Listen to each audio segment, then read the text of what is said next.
푸른색 새벽의 냉정한 기운이 아직 차에 가시지 않은 시간, 서울 중심부의 초고층 건물들이 서서히 그 육중한 실루엣을 드러내고 있었다. 그 중에서도 단연 압도적인 위용을 자랑하는 태진그룹 본사 펜트하우스 스위트룸에서는 숨막힐 듯한 정적이 감돌고 있었다. 한서연은 창가에 기대어 도시의 불빛을 내려다보고 있었다. 불빛은 수백만 개의 다이아몬드처럼 빛나고 있었지만 그녀의 눈에는 그저 차갑고 무의미한 금속 조각처럼 보였다.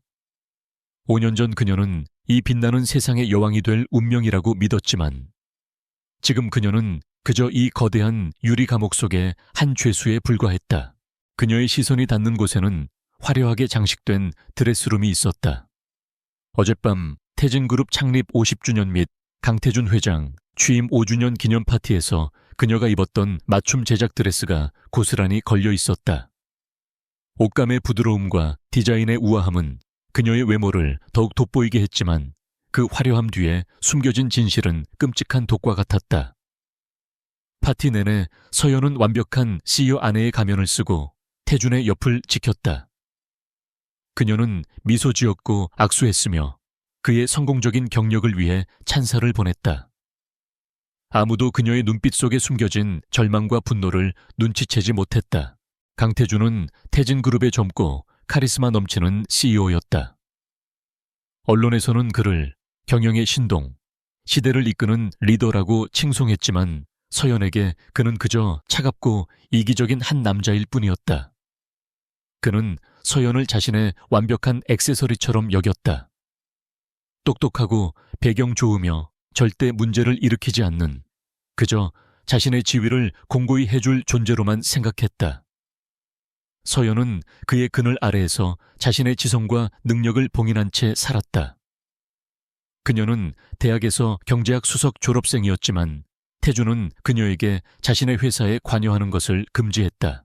파티가 절정으로 치닫고 모두가 태준의 건배사에 환호할 때 서연은 잠시 숨을 돌리기 위해 인적이 드문 복도로 빠져나왔다. 그녀의 머릿속은 수많은 계산과 전략으로 가득 차 있었지만 겉으로는 평온해 보였다. 그때 복도 모퉁이에서 들려오는 낮은 대화 소리가 그녀의 발길을 멈추게 했다. 그녀는 벽에 기대어 몸을 숨기고 목소리가 가까워지기를 기다렸다. 어둠 속에서 들려온 것은 태준의 비서실장 김비서의 목소리였다. 김비서는 누군가와 전화 통화를 하고 있었다. 예, 회장님께서는 지금 아주 중요한 손님과 계십니다. 이번 프로젝트 투자 관련으로요. 네, 아마 아침까지는 못 들어오실 겁니다. 사모님께는 제가 적당히 둘러댈게요. 언제나처럼 회장님의 중요한 미팅이라고요. 서연의 심장이 순간 멈추는 듯 했다. 중요한 손님, 아침까지 못 들어오실 겁니다. 이 패턴은 지난 1년 동안 반복되어 왔던 태준의 거짓말이었다. 서연은 이미 알고 있었지만 매번 새로운 확인은 그녀의 영혼을 또다시 베어내는 칼날 같았다. 그녀는 천천히 복도 끝으로 걸어갔고 그곳에는 작은 응접실이 있었다. 문은 살짝 열려 있었고 그 틈으로 비치는 희미한 빛이 방 안에 그림자를 드러냈다. 그 순간 그녀는 자신이 보게 될 것을 본능적으로 알았지만 피하지 않았다. 아니, 피해서는 안 되었다. 그녀는 이 모든 기만극의 정점을 자신의 두 눈으로 확인해야만 했다. 마치 외과 의사가 수술 전에 환부의 상태를 정확히 파악해야 하는 것처럼 냉철하게 상황을 관찰했다. 방 안에는 태준과 한 여자가 있었다. 여자는 태진그룹의 광고 모델이자 태준이 최근 밀어주고 있는 신인 배우 윤아영이었다. 그들의 모습은 누가 봐도 연인 관계임을 명백히 드러내고 있었다. 태준은 그녀에게 값비싼 목걸이를 걸어주며 속삭이고 있었다. 이것보다 네가 더 빛나. 서연에게는 이런 걸 걸어줘도 빛이 안 나지. 넌 나의 뮤즈야. 나의 영감이야.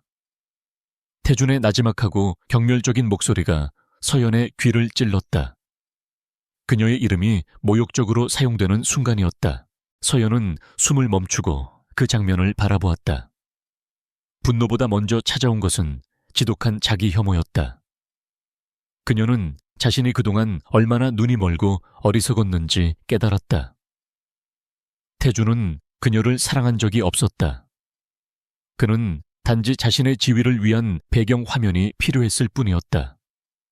서연이 가진 부와 지성을 이용해 사회적 명분을 쌓았고 이제는 그녀가 지루하고 필요 없는 존재가 되자 가차없이 내버리고 있었다. 그녀의 결혼 생활은 철저한 사업적 거래였던 것이다. 그녀는 그 자리에서 돌아서서 걸어 나왔다. 그녀의 걸음걸이는 조금의 흔들림도 없었다. 마치 아무 일도 없었던 것처럼 다시 파티장으로 돌아가 태준의 어머니와 대화를 나누고 투자자들에게 미소 지었다. 이 순간의 평정심은 그녀가 5년 동안 억눌러 왔던 모든 감정과 지성이 폭발적으로 압축되어 나타난 결과였다. 그녀의 마음속에서 한서연이라는 이름의 이전 삶은 이미 완전히 죽은 것이나 마찬가지였다. 이제 그녀는 새로운 계획을 세워야 했다. 새벽 5시, 서연은 펜트하우스 서재에 앉아 있었다. 그녀는 태준과의 결혼 생활 동안 모아두었던 모든 개인적인 자산 목록을 검토했다. 그녀의 아버지로부터 물려받은 해외 부동산 투자금과 그녀가 결혼 전부터 운영해왔던 소규모 벤처 투자의 수익금은 태준이 생각했던 것보다 훨씬 컸다. 태준은 그녀가 집안 살림이나 하는 무능한 아내라고 여겼지만 서연은 조용히 자신의 경제적 기반을 다져왔던 것이다. 그녀는 항상 최악의 상황에 대비하는 습관이 있었다. 그녀는 노트북을 열고 자신의 옛 은사에게 이메일을 보냈다. 은사는 유럽 최고의 전략 컨설팅 회사인 에이펙스 그룹의 고문으로 일하고 있었다. 내용에는 그녀의 상황에 대한 단 하나의 언급도 없었다. 오직 긴급하고 중요한 경력 전환 기회에 대한 문의만이 담겨 있었다. 서연은 이미 자신의 다음 행선지를 결정했다. 그녀는 이곳을 떠나 태준의 손길이 닿지 않는 곳에서 자신을 재건할 것이다. 태준이 술에 취해 비틀거리며 집에 들어온 것은 아침 7시가 다 되어서였다. 그는 응접실 소파에 몸을 던지며 서연아, 물 좀 가져와 라고 나른하게 중얼거렸다. 서연은 냉장고에서 생수 한 병을 꺼내 그의 앞에 내려놓았다. 그녀의 표정은 그 어느 때보다도 차분하고 무감각했다. 태준은 서연의 무표정한 얼굴에 잠시 당황했지만 곧 자신이 CEO라는 사실을 상기하며 거만한 태도를 되찾았다. 왜 그렇게 쳐다봐? 중요한 미팅이 있었어. 너도 알잖아. 태진그룹이 얼마나 중요한지. 태준은 변명처럼 들리는 말을 내뱉었지만 눈빛에는 미안함이라고는 찾아볼 수 없었다. 오히려 그는 서연이 자신을 질투하거나 화를 내주기를 바라는 듯했다. 그래야만 자신의 바람이 정당화될 수 있을 테니까. 서연은 그의 눈을 똑바로 쳐다보며 말했다. 알아요. 회장님의 중요성을. 그래서 이제 저도 제 중요성을 찾으려고요. 뭐, 농담하지 마. 너는 내가 없으면 아무것도 아니잖아. 네가 가진 모든 것은 다 나 때문에 생긴 거야. 태준은 코웃음을 쳤다. 그 말은 서연의 굳은 결심에 마지막 못을 박는 것과 같았다. 그녀는 침묵 속에서 서류 봉투 하나를 태준에게 건넸다. 봉투 안에는 그녀가 모든 자산을 정리하고 태진그룹과의 모든 관계를 끊겠다는 의사를 담은 서류들과 함께 완벽하게 작성되고 변호사의 공증까지 받은 이혼 서류가 들어있었다. 태준은 서류를 훑어보더니 크게 웃음을 터뜨렸다. 이혼? 네가 감히? 네가 이걸 들고 나가면 뭘 할 수 있을 것 같아. 길거리에서 굶어 죽을 걸. 네 아버지 재산도 내가 다 관리하고 있다는 걸 잊었어. 내가 없으면 넌 그냥 평범한 여자일 뿐이야. 네가 가진 건 예쁜 얼굴과 좋은 집안 배경뿐이지. 그의 목소리에는 서연에 대한 깊은 경멸이 담겨 있었다. 그는 진심으로 서연이 무능하고 의존적인 존재라고 믿고 있었다. 서연은 조용히 그의 조롱을 들었다. 그녀의 눈은 이미 분노를 넘어선 초월적인 평온함에 도달해 있었다. 제가 가진 것이 그것뿐이라고 생각하세요? 그럼 증명해 보일게요. 이 서류에 서명하세요. 어차피 저를 귀찮게 여기셨잖아요. 저도 이제 회장님이라는 족수에서 벗어나고 싶어요. 모든 것은 제 이름으로 정리했습니다. 회사에는 아무런 피해도 없을 거예요. 그녀의 논리적이고 빈틈없는 어조는 태준을 잠시 얼어붙게 만들었다. 태준은 잠시 망설였지만 서연의 차가운 눈빛과 그녀를 떼어낼 수 있다는 해방감에 결국 펜을 들었다. 그는 자신이 이혼에 동의함으로써 서연에게 가장 큰 모욕을 안겨주고 그녀의 삶을 파멸시켰다고 착각했다. 서연은 그가 서명하는 모습을 묵묵히 지켜보았다. 서명이 완료되자 그녀는 봉투를 다시 가져갔다. 그녀의 임무는 여기서 끝이 아니었다. 이 이혼은 단순한 끝이 아니라 처절한 복수의 시작이었다. 서명해 주셔서 감사합니다, 강태준 씨. 그녀는 그를 회장님도 여보도 아닌 이름으로 불렀다. 이 간단한 호칭 변화는 그녀와 그 사이의 모든 관계가 공식적으로 파괴되었음을 선언했다. 서연은 미리 짐을 꾸려둔 작은 캐리어를 끌고 펜트하우스를 나섰다. 그녀의 발걸음은 가벼웠고 뒤돌아보는 일은 없었다. 그녀는 이 화려한 감옥에서 해방된 것이다. 태준은 그녀가 떠나는 뒷모습을 보며 비웃었다. 어리석은 여자, 며칠 못 가 후회하고 돌아올 거야. 하지만 태준의 예상과는 달리 서연은 후회하고 돌아오지 않았다. 그녀는 이미 공항으로 향하는 차 안에 있었다. 그녀의 손에는 에이펙스 그룹의 인사 담당 임원으로부터 온 환영 이메일이 들려 있었다. 그녀는 태준이 상상조차 할 수 없는 곳, 경쟁의 최전선에서 자신을 벼려나갈 계획이었다. 그녀는 자신의 모든 지성과 고통을 담아 날카로운 칼날을 만들 것이다. 그리고 3년 후 그녀는 전혀 다른 이름, 전혀 다른 위치에서 태준의 앞에 다시 나타날 것이다. 그때의 그녀는 더 이상 멸시당했던 아내가 아닐 것이다. 그녀는 태준의 모든 것을 무너뜨릴 가장 강력하고 무서운 적이 될 것이다. 공항의 북적거림 속에서도 한서연은 놀랍도록 고요했다. 그녀의 옷차림은 평범했지만 그 속에 담긴 태도와 눈빛은 범상치 않은 결의를 담고 있었다. 그녀는 방금 전까지 자신이 살았던 세상, 강태준의 아내로서의 화려하지만 공허했던 삶을 완전히 벗어던진 상태였다. 공항 검색대를 통과하는 순간 그녀는 더 이상 한서연이 아니었다. 그녀의 새로운 이름은 아직 세상에 알려지지 않았지만 그녀의 영혼은 이미 복수의 화신으로 다시 태어났다. 그녀가 향한 곳은 유럽의 금융 중심지 중 하나인 취리히였다. 이곳은 그녀의 옛 은사인 알베르트 교수가 고문으로 일하는 세계적인 전략 컨설팅 회사 에이펙스 그룹의 본사가 위치한 곳이었다. 에이펙스 그룹은 냉철한 분석과 혁신적인 전략으로 유명했으며 특히 기업 인수합병 및 구조조정 분야에서 독보적인 명성을 자랑했다. 서연에게 이곳은 단순한 직장이 아니라 그녀의 잠재력을 극한으로 끌어올릴 수 있는 훈련장이었다.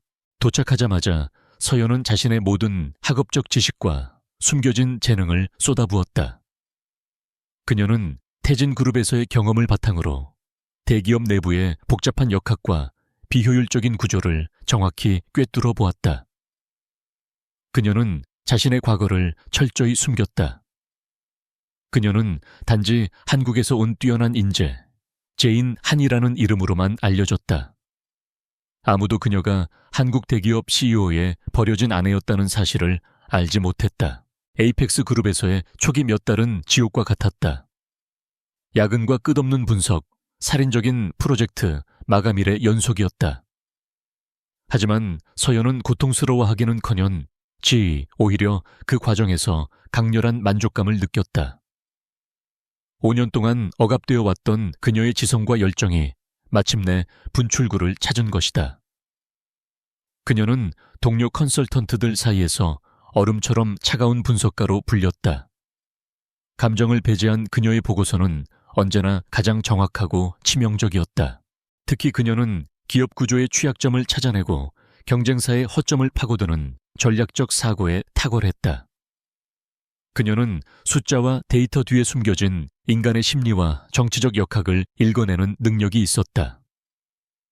이는 그녀가 태준의 옆에서 5년간 지켜보았던 태진그룹 내부의 권력 다툼과 비즈니스 세계의 비열함을 통해 습득한 통찰력 덕분이었다. 그녀의 과거의 고통은 이제 그녀의 가장 강력한 무기가 되었다.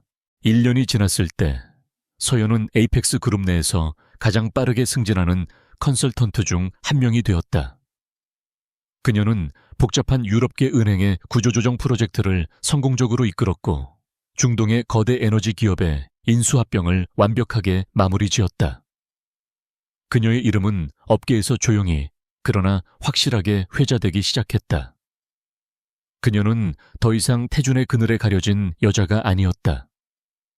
그녀는 스스로 빛을 내는 독립적인 존재였다. 한편 한국에 남아있는 강태준은 한서연의 이혼 후 행보에 대해 전혀 신경 쓰지 않았다. 그는 서연이 이혼 후 겪을 고통과 몰락을 예상했지만 서연이 남긴 이혼 서류 외에는 어떠한 연락이나 흔적도 없다는 사실에 처음에는 의아해했다. 그러나 그의 오만함은 곧 그 의아함을 덮어버렸다. 역시 나 없이는 아무것도 못하는 여자였지. 어디 가서 숨어 지내는 게 당연해. 그는 그렇게 스스로를 납득시켰다. 태준은 서연과의 관계가 정리되자마자 윤하영을 공개적으로 후원하며 자신의 사생활을 더욱 문란하게 이어갔다. 그는 회사 경영에 있어서도 점점 더 독단적이고 오만해졌다. 그의 성공은 그의 천재적인 경영 능력보다는 서연의 가문 배경과 그의 아버지 세대가 쌓아 올린 견고한 기반 덕분이었지만 태준은 모든 것을 자신의 능력으로 착각했다. 그는 자신에게 도전할 수 있는 사람은 아무도 없다고 믿었다. 하지만 태준의 오만함은 서서히 태진그룹의 발목을 잡기 시작했다. 그는 주요 프로젝트에서 위험을 과소평가했고 내부적으로는 자신에게 아첨하는 사람들만 중용했다. 서연이 떠난 후 그녀가 조용히 관리해 오던 내부 시스템의 작은 균형들이 무너지기 시작했지만 태준은 이를 감지하지 못했다. 그의 눈에는 눈앞의 화려한 성공과 윤하영과의 애정 행각만이 보였을 뿐이었다. 2년차에 접어들었을 때 서연은 아시아 태평양 지역을 총괄하는 프로젝트의 팀장으로 임명되었다. 이로 인해 그녀는 한국 시장과 다시 한번 연결될 기회를 얻게 되었다. 그녀의 목표는 단순한 복수가 아니었다. 그것은 태준의 무능함과 부도덕함으로 인해 상처받은 사람들에게 정의를 구현하고 그가 사적으로 이용해온 태진그룹의 잘못된 시스템을 바로잡는 것이었다. 그녀의 복수는 철저히 비즈니스적인 응징의 형태를 띠게 될 것이었다. 그녀는 한국의 경제 상황과 태진그룹의 재무 구조에 대한 보고서를 정기적으로 검토하기 시작했다. 외부에 알려진 것보다 태진그룹의 상황은 훨씬 심각했다. 태준의 문어발식 확장 경영과 무리한 투자, 그리고 회사 돈을 사적으로 유용하는 정황들이 그녀의 날카로운 분석을 통해 포착되었다. 서연은 태진그룹의 약점들을 세밀하게 기록하며 다가올 전투를 위한 전쟁 지도를 만들었다. 이때 서연은 한국의 거대 라이벌 그룹인 화성그룹의 구조조정 프로젝트를 맡게 되었다. 화성그룹은 태진그룹과 유사한 규모를 가졌지만 보수적이고 안정적인 경영으로 명성이 높았다. 최근 몇 년간 혁신이 부족하다는 지적을 받았지만 그들의 잠재력은 엄청났다. 서연은 이 프로젝트를 통해 한국 비즈니스 세계의 심장부로 돌아갈 완벽한 교두보를 마련하게 되었다. 화성그룹의 회장은 서연의 능력에 깊은 인상을 받았다. 그는 그녀가 제시한 구조조정 전략의 정확성과 실행력에 감탄했고 특히 그녀의 냉철하면서도 윤리적인 경영 철학에 매료되었다. 회장은 서연에게 파격적인 제안을 했다. 에이펙스 그룹을 떠나 화성그룹의 그룹 전략기획 이사로 와달라는 것이었다. 이 자리는 태준과 직접적으로 경쟁하는 위치였다. 서연은 잠시 망설였다. 그녀는 익숙한 한국 땅으로 돌아가는 것에 대한 망설임과 함께 복수의 칼을 갈아야 한다는 강렬한 충동 사이에서 갈등했다. 하지만 곧 그녀의 결심은 더욱 단단해졌다. 태주는 내가 떠나면 아무것도 못할 거라 생각했습니다. 저는 그가 생각하는 것보다 훨씬 더 강하고 유능하다는 것을 증명해야 합니다. 그를 무너뜨리는 것은 단순한 개인적 감정 해소가 아니라 부패한 권력에 대한 정의의 구현입니다. 그녀는 알베르트 교수에게 자신의 과거와 한국으로 돌아가려는 진짜 이유를 솔직하게 고백했다. 알베르트 교수는 그녀의 용기와 지성을 높이 평가하며 그녀를 축복해 주었다. 제인, 네가 가진 지성은 복수만을 위한 것이 아니다. 그것은 새로운 질서를 세우기 위한 도구여야 한다. 나는 네가 강태준을 무너뜨리는 것보다 더 큰 목표를 가지기를 바란다. 교수의 말은 서연에게 중요한 윤리적 기준이 되었다. 서연은 자신의 이름을 류지수로 개명하는 절차를 밟았다. 법적으로 완벽하게 새로운 신분, 새로운 삶의 시작이었다. 류지수는 한국 최고의 컨설팅 회사에서 스카우트된 베일에 쌓인 천재 전략가였다. 그녀의 외모는 여전히 아름다웠지만 3년간의 고된 훈련은 그녀의 분위기를 완전히 바꿔놓았다. 부드러웠던 눈빛은 강철처럼 단단해졌고 억눌렸던 카리스마가 전면에 드러났다. 그녀는 이제 더 이상 감정을 앞세우지 않았다. 그녀의 모든 행동과 말은 철저히 계산된 전략의 일부였다. 태준이 상상했던 후회하며 돌아올 나약한 한서연은 완전히 사라졌다. 류지수는 냉정하고 단호하며 자신이 원하는 것을 얻기 위해서는 수단과 방법을 가리지 않는 프로페셔널이었다. 그녀는 태준에게 공정한 비즈니스 경쟁에서 굴복하는 고통이 어떤 것인지 알려줄 준비가 되었다. 그녀가 한국으로 돌아오기 며칠 전 태준은 한 강연회에서 오만하게 선언했다. 태진그룹은 아시아 시장의 새로운 표준입니다. 감히 우리에게 도전할 수 있는 경쟁자는 존재하지 않습니다. 이 뉴스 기사를 본 류지수는 무표정한 얼굴로 웃었다. 경쟁자는 존재하지 않는다고요? 이제 곧 당신의 발밑에서 가장 치명적인 경쟁자가 나타날 겁니다, 강태준 씨.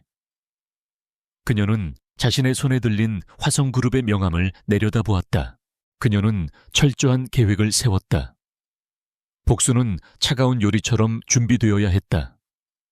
첫 번째 목표는 태준의 핵심 프로젝트를 가로채는 것이었고, 두 번째 목표는 그의 부패한 측근들을 하나씩 제거하는 것이었다. 궁극적인 목표는 태진그룹의 주요 주주들과 이사회 앞에서 태준의 무능함과 부도덕함을 완전히 폭로하는 것이었다. 그녀는 태준에게 가장 고통스러운 패배를 안겨줄 것이다. 그것은 단순한 돈이나 권력의 상실이 아니라 자존심의 완벽한 붕괴를 의미했다. 류지수는 비행기에 오르기 전 마지막으로 거울에 비친 자신의 모습을 확인했다. 3년 전의 한서연은 사라지고 없었다. 그 자리에 서 있는 것은 완벽하게 재건된 강철 같은 의지를 가진 여성 사업가였다. 그녀의 눈빛은 흔들림이 없었다. 그녀는 이제 한국 경제계를 뒤흔들 폭풍의 중심이 될 준비를 마쳤다. 그녀는 돌아왔다. 그리고 이번에는 절대로 물러서지 않을 것이다. 그녀의 귀국은 태준에게 보내는 가장 치명적인 경고이자 선전포고였다. 한국 땅을 다시 밟은 류지수는 마치 오랫동안 잊고 지냈던 자신의 왕좌로 돌아온 여왕처럼 느껴졌다. 공항에서부터 화성그룹이 제공한 최고급 의전 차량을 타고 서울 도심으로 향하는 동안 그녀는 창밖으로 스쳐 지나가는 풍경들을 무감각하게 바라보았다. 3년 전 그녀를 조롱하며 내쫓았던 이 도시는 이제 그녀의 복수극이 펼쳐질 거대한 무대가 될 터였다. 류지수의 이름은 아직 대중에게 낯설었지만 한국 재계 거물들 사이에서는 이미 화성그룹의 새로운 전략기획 이사로서 그녀의 능력이 조용히 화제가 되고 있었다. 화성그룹 본사에 도착하자마자 그녀는 회장으로부터 직접 인사를 받았다. 화성그룹의 이 회장은 류지수에게 정원을 부여하며 태진그룹과의 경쟁에서 주도권을 잡기를 요청했다. 류 이사, 태진그룹이 너무 안일해졌어. 그들의 오만함을 꺾고 우리 화성이 진정한 리더가 될 때입니다. 당신의 능력에 모든 것을 걸겠소. 이 회장의 신뢰는 그녀의 어깨에 무거운 책임감을 더했지만 동시에 그녀의 복수 계획에 필요한 강력한 방패와 창을 제공해 주었다. 류지수는 자신의 사무실에 앉아 태진그룹의 최신 경영 보고서를 검토했다. 강태준의 경영은 여전히 외적인 성과에만 집착하고 있었다.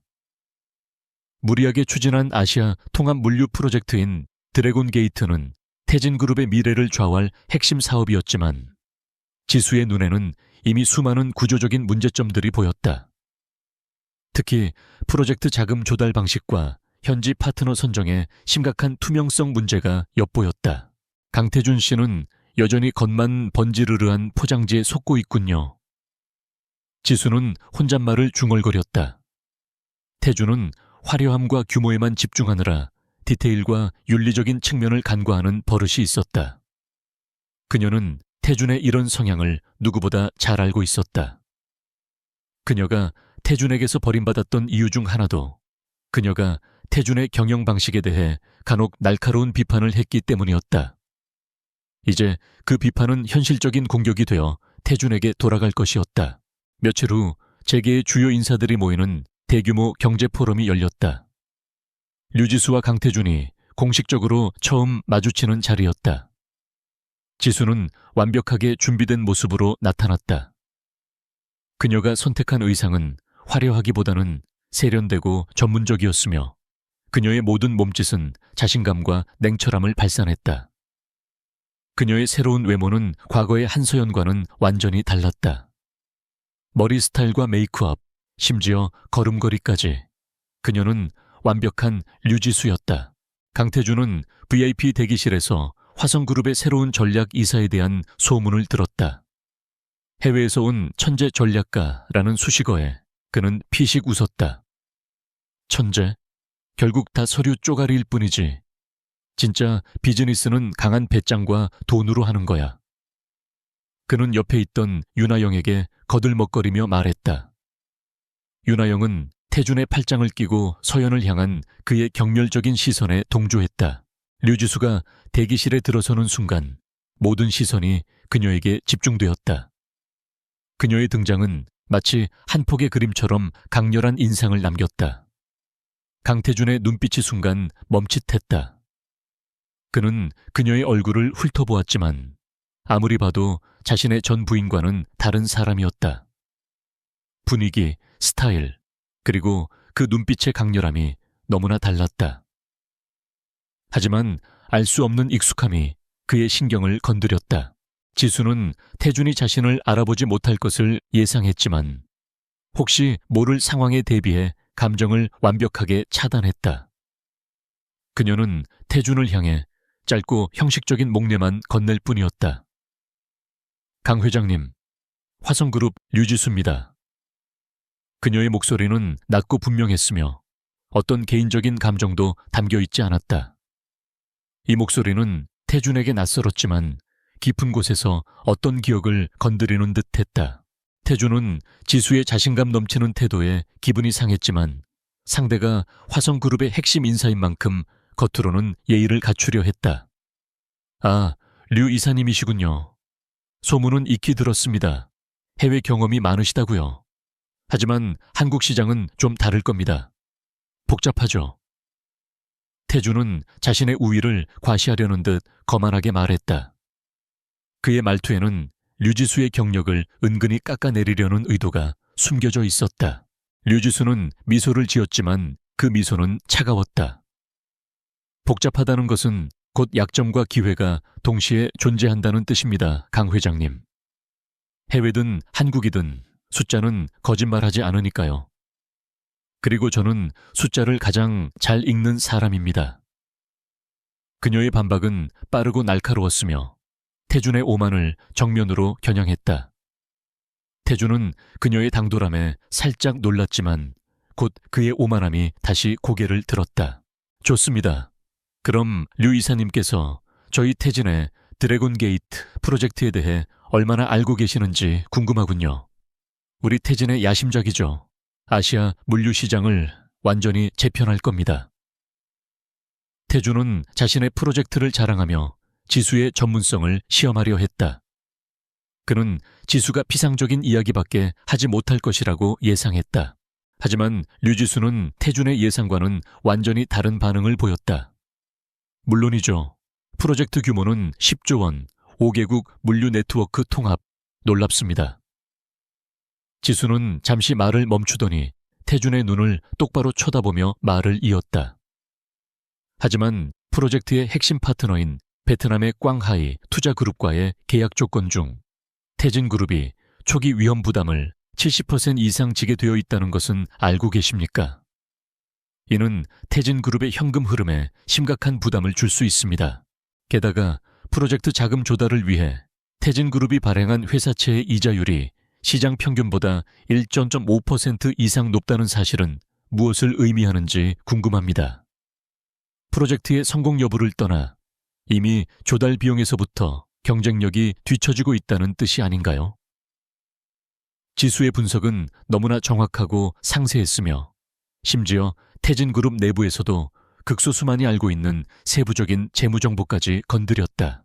강태준은 얼굴색이 확 변했다. 그는 당황함과 분노를 감추지 못했다. 지수가 언급한 내용은 태진그룹의 가장 민감한 내부 정보였고 심지어 이사회에서도 논란이 되었던 부분이었다. 류 이사님, 그건 저희의 내부 정보입니다. 외부인이 그렇게 자세히 알고 있다는 건 용납할 수 없는 일입니다. 태준은 목소리를 높이며 불쾌감을 표출했다. 그의 분노는 지수의 능력에 대한 두려움에서 비롯된 것이었다. 류지수는 전혀 동요하지 않았다. 그녀는 한치의 흐트러짐 없이 미소를 지우고 태준에게 냉정한 시선을 돌렸다. 비즈니스에서는 내부와 외부의 경계가 없습니다, 강 회장님. 저는 경쟁사에 공개된 보고서와 시장의 움직임, 그리고 기본적인 회계 원칙을 바탕으로 분석했을 뿐입니다. 태진그룹의 재무 구조는 이미 시장에서 투명한 유리처럼 읽히고 있습니다. 오히려 회장님께서 너무 안일하게 대처하고 계신 건 아닌지요. 그녀의 방역은 치명적이었다. 태준은 더 이상 할 말을 찾지 못했다. 그는 류지수를 멸시하려 했지만 오히려 그녀에게 역공을 당하고 말았다. 주변의 재계 인사들도 류지수의 날카로운 통찰력에 깊은 인상을 받았다. 윤하영은 이 상황이 당황스럽고 불편했지만 태준의 눈치를 보며 아무 말도 할 수 없었다. 그녀는 태준이 이렇게 공개적으로 무력화되는 모습을 처음 보았다. 태준은 서둘러 화제를 돌리려 했다. 좋습니다. 분석은 좋지만 말만으로는 안 되죠. 비즈니스는 결국 실행력입니다. 류 이사님께서 이끄는 화성그룹은 우리 태진을 어떻게 이길 생각입니까? 화성그룹의 다음 전략이 무엇인지 궁금하군요. 그의 질문은 지수의 다음 행보를 떠보기 위한 것이었다. 저희의 전략은 강 회장님께서 가장 잘 알고 계시지 않습니까? 지수가 의미심장하게 대답했다. 저희는 가장 취약한 고리를 공략할 것입니다. 태진그룹의 겉만 번지르르한 프로젝트 포장지를 뜯어내고 그 안에 숨겨진 부실을 세상에 드러내는 것이죠. 그때 강 회장님께서 저지른 모든 부도덕한 결정들이 돌아와 발목을 잡을 것입니다. 그녀의 말은 단순한 비즈니스 전략을 넘어선 개인적인 경고처럼 들렸다. 태준은 다시금 류지수의 눈을 유심히 들여다보았다. 그 눈빛의 강렬한 적대감과 그녀가 태진그룹의 내부 사정을 너무나 잘 알고 있다는 사실이 그를 불편하게 만들었다. 3년 전 떠났던 한서연의 흐릿한 이미지가 순간적으로 류지수의 얼굴에 겹쳐졌다. 하지만 태준은 고개를 저으며 그 생각을 떨쳐냈다. 말도 안 돼. 한서연은 저렇게 강할 수 없어. 그녀는 나 없이는 아무것도 못하는 나약한 여자였어. 류지수는 포럼 연설을 위해 단상으로 향했다. 그녀의 연설 주제는 아시아 기업의 윤리 경영과 투명성이었다. 연설 내내 그녀는 태진그룹의 비윤리적인 경영 관행을 직접적으로 언급하지는 않았지만 그녀가 제시하는 모든 사례와 분석은 강태준의 드래곤 게이트 프로젝트를 저격하는 것이 명백했다. 그녀의 연설은 청중들로부터 큰 박수를 받았다. 그녀의 지성과 통찰력은 그 누구도 무시할 수 없는 수준이었다. 포럼이 끝난 후 류지수는 화성그룹의 전략팀 회의를 소집했다. 강태준은 우리의 첫 번째 공격이 단순한 견제라고 생각할 것입니다. 하지만 우리는 여기서 멈추지 않을 겁니다. 우리의 다음 목표는 드래곤 게이트 프로젝트의 핵심 파트너인 꽝하이 그룹입니다. 그들의 재무 구조를 파고들고 태진과의 계약이 얼마나 불리한지 그들에게 인지시켜야 합니다. 그리고 김 부장님. 지수는 전략팀의 베테랑 김 부장에게 지시했다. 태진그룹 내에서 강 회장에게 불만을 품고 있는 중역들이나 과거 부당하게 해고된 핵심 인력들의 리스트를 작성하십시오. 그들의 내부 정보와 우리에게 협력할 가능성을 면밀히 검토해야 합니다. 태준의 성격상 그는 자신에게 충성하지 않는 사람들을 가차없이 버렸을 겁니다. 그 버려진 사람들이 우리의 가장 강력한 동맹이 될 수 있습니다. 류지수의 지시는 냉철하고 치밀했으며 그녀의 복수극은 이미 단순한 비즈니스 경쟁을 넘어선 태준의 제국을 내부에서부터 허물어뜨리는 전략전쟁으로 접어들고 있었다. 류지수가 화성그룹에 합류한 지 불과 한 달 만에 한국제계는 심상치 않은 긴장감에 휩싸였다. 화성그룹은 류지수의 지휘 아래 이전과는 비교할 수 없는 공격적인 행보를 보였고 그 공격의 화살은 늘 태진그룹의 가장 민감한 부분을 겨냥했다. 강태준은 류지수의 존재를 개인적인 도전이 아닌 단순한 경쟁사의 새로운 전략으로 치부하려 했지만 포럼에서의 공개적인 망신 이후 그의 불안감은 점점 커져갔다. 태준은 류지수가 자신의 핵심 프로젝트인 드래곤 게이트의 내부 사정을 너무나 깊이 알고 있다는 사실에 분노하며 비서실장 김 비서를 다그쳤다. 당장 류지수라는 여자를 조사해 그녀의 모든 배경, 인맥, 심지어 학창시절까지 파헤쳐 태진그룹의 기밀이 어떻게 새어나갔는지 알아내야 해. 태준은 그녀의 전문성보다는 그녀가 내부 정보를 유출했을 가능성에만 초점을 맞추었다. 그의 오만함은 여전히 현실을 외면하게 만들었다. 류지수는 태준의 반응을 예상하고 있었다. 그녀가 태진그룹을 떠날 때 그녀는 모든 개인정보와 흔적을 완벽하게 지웠고 그녀의 새로운 신분인 류지수는 유럽의 컨설팅 회사를 통해 철저히 검증된 가상의 인물처럼 보였다. 그녀의 과거 한서연으로서의 삶은 완벽하게 봉인되어 있었다. 태준의 조사는 당연히 아무것도 찾아내지 못하고 헛수고로 끝날 터였다. 류지수의 다음 목표는 드래곤 게이트 프로젝트의 핵심인 베트남의 꽝하이 투자 그룹이었다. 이 그룹은 프로젝트의 가장 중요한 물류시설 부지를 제공하는 파트너였지만 지수가 분석한 바에 따르면 태진과의 불투명한 계약 조건으로 인해 상당한 손해를 보고 있었다. 태준은 꽝하이 그룹의 회장 쩐반득을 개인적인 친분과 뇌물로 묶어두고 있었다. 류지수는 직접 베트남 하노이로 향했다. 그녀는 꽝하이 그룹과의 만남을 요청했고 득 회장은 처음에는 태진그룹의 경쟁사인 화성그룹과의 접촉을 꺼렸다. 하지만 류지수는 득 회장에게 보낸 서신에서 태진그룹과의 계약에서 꽝하이 그룹이 잃고 있는 숨겨진 기회비용에 대해 정확히 언급하며 그가 이익을 간과하고 있다는 점을 날카롭게 지적했다. 득 회장은 호기심과 불안감을 동시에 느끼며 류지수를 만났다. 득 회장은 태준의 압력 때문에 표면적으로는 강경한 태도를 유지했지만 속으로는 태진그룹과의 계약에 대한 불만을 품고 있었다. 류지수는 통역 없이 유창한 영어로 대화를 이끌었다. 그녀의 태도는 협박이나 회유가 아닌 순수한 비즈니스 분석가의 자세였다. 류지수는 득 회장에게 태진그룹과의 계약서 사본을 보여달라고 요청했다. 그리고 그 자리에서 계약서의 핵심 조항들을 날카롭게 분석하기 시작했다. 회장님, 태진그룹은 초기 투자 위험의 70%를 귀그룹에 전가하고 있으며 프로젝트가 성공했을 때의 수익 배분 비율은 귀그룹에 턱없이 불리합니다. 특히 5년 후 계약 재검토 조항에서 귀그룹이 태진그룹에 대해 어떠한 우선 협상권도 갖지 못한다는 사실은 심각한 독소 조항입니다. 태준 회장은 귀그룹의 부지 가치를 평가절하하고 회장님 개인에게 제공한 단기적인 이익, 선물과 로비으로 귀그룹의 장기적인 비전을 희생시키고 있습니다. 제가 제시하는 화성그룹의 조건은 다릅니다. 우리는 초기 위험 부담을 50대 50으로 나누고 5년 후 재검토 시 귀그룹에게 완전한 우선 협상권을 보장하며 프로젝트 성공 시 귀그룹의 수익 배분을 10% 더 높일 수 있습니다. 류지수는 득 회장의 눈을 똑바로 쳐다보며 제안했다. 득 회장은 류지수의 정확하고 이성적인 분석에 완전히 매료되었다.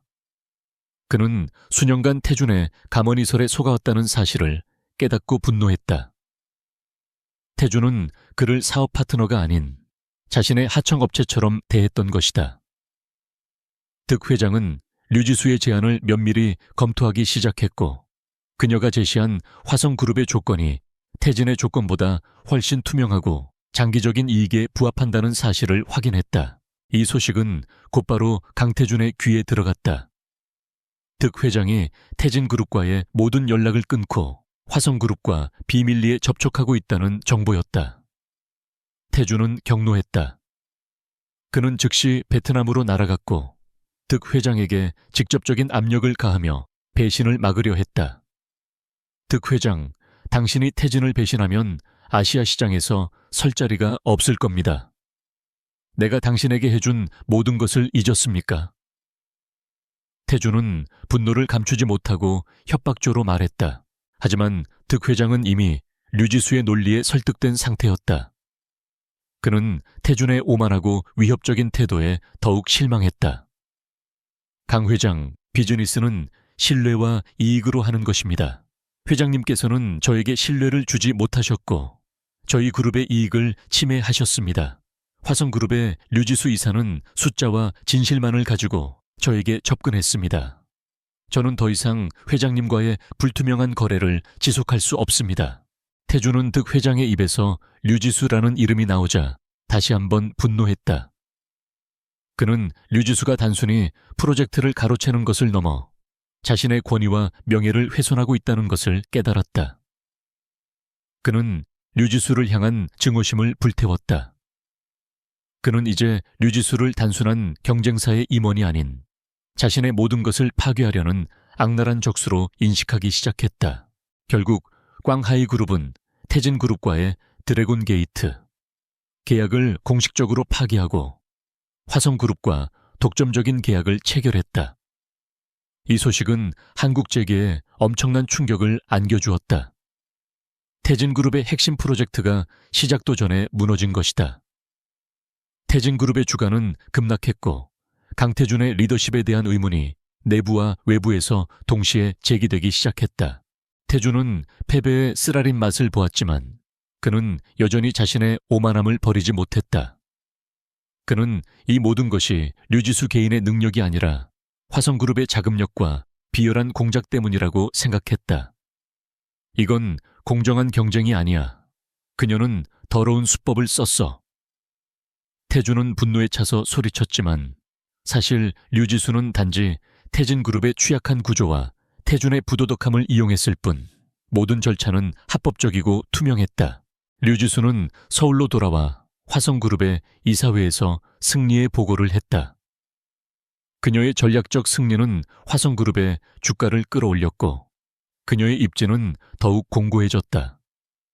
하지만 지수는 승리에 도취되지 않았다. 그녀는 이것이 단지 복수극의 시작일 뿐임을 알고 있었다. 그녀의 눈은 이미 다음 목표, 즉 태진그룹 내부의 권력 구조를 흔들 준비를 하고 있었다. 그녀는 김 부장이 작성한 태준에게 버려진 핵심 인력 리스트를 검토했다. 그 중에는 태준의 독단적인 경영에 반기를 들었다가 좌천된 재무팀의 전직 부사장 박 이사가 눈에 띄었다. 박 이사는 태진그룹의 모든 비밀 장부와 비자금 조성 경로를 알고 있는 인물이었다. 태준은 박 이사를 무능하다고 여겨 내쫓았지만 지수는 그가 가진 정보의 가치를 정확히 알고 있었다. 류지수는 박 이사에게 비밀리에 접촉했다. 박 이사는 처음에는 지수를 경계했지만 지수가 자신에게 접근하는 이유가 단순한 복수심이 아니라 태진그룹의 부도덕한 관행을 바로잡으려는 정의감 때문임을 알게 되자 마음을 열기 시작했다. 지수는 박 이사에게 태준의 비리가 드러났을 때 그가 안전하게 보호받을 수 있는 법적, 재정적 지원을 약속했다. 박 이사님, 강태준 회장은 자신을 위해 모든 사람을 희생시킬 준비가 되어 있는 사람입니다.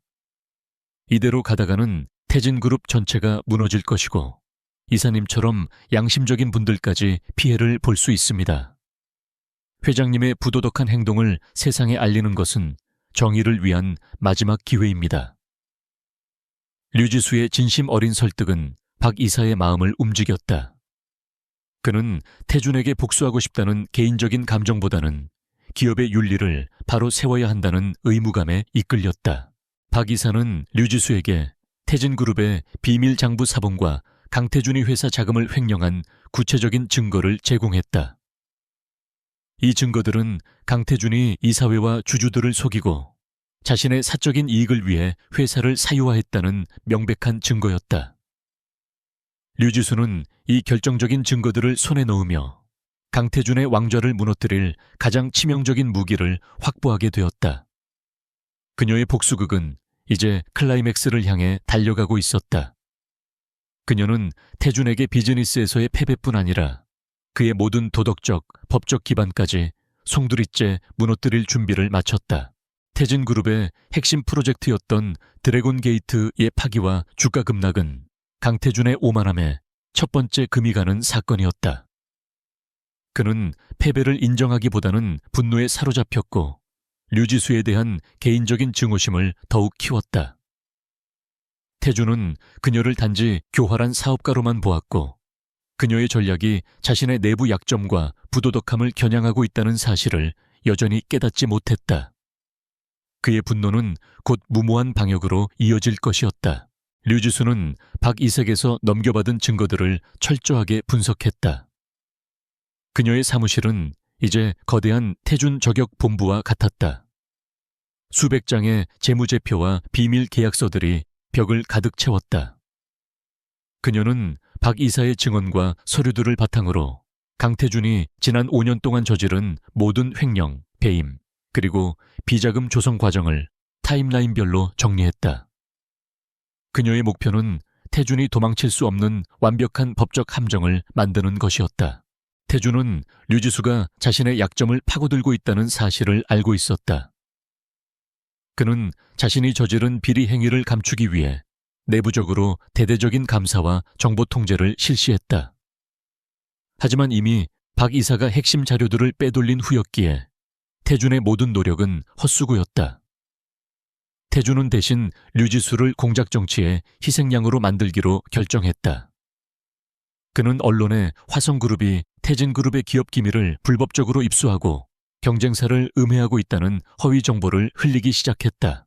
태준은 자신의 홍보팀을 동원하여 류지수의 배경을 의도적으로 왜곡하고 공격했다. 그들은 류지수가 해외에서 온 정체불명의 인물이며 태진그룹을 무너뜨려 사적인 이익을 취하려는 투기꾼이라는 이미지를 만들려 했다.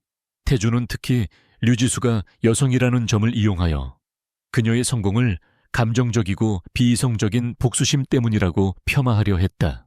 류지수는 태준의 이러한 비열한 행동을 예상하고 있었다.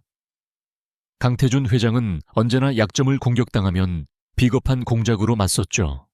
윤리와 전문성이 부족한 사람들의 전형적인 방어 방식입니다. 지수는 조용히 웃으며 말했다.